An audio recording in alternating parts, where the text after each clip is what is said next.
In-depth coverage of the top stories and breaking news when it happens. News Radio 1080 KRLD.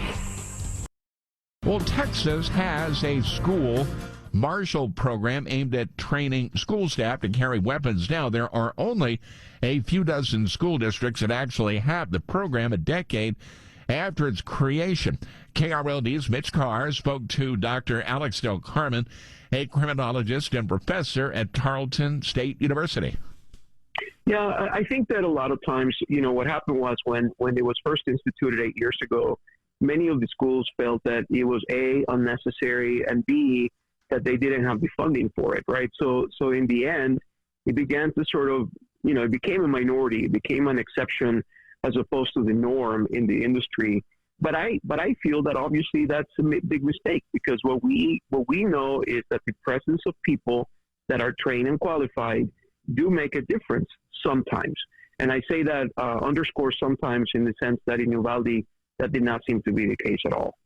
And that's one of the arguments that you hear, and I know you've heard it too, if law enforcement can't do it, if school resource officers can't do it, I'm thinking even of the events in Santa Fe, how is a teacher to do it? I had one person say, how is Mrs. Hobbs in kindergarten going to take down an active shooter?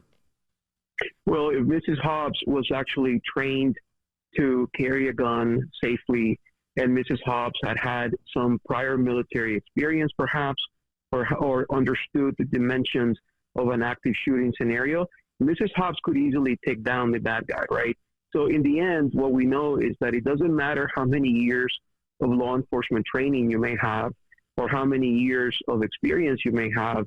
If you have someone that has made up their mind that you are going to draw your gun and be able to defend innocent lives, and you have received the training to do so, they will do that, right? So you have to remember that before we had the FBI Academy and before we had these great standards that we have in law enforcement today, people defended their homes based on little training at all, but the right motivation in place. The Texas Commission on Law Enforcement doubled. They have 4 training facilities now this summer.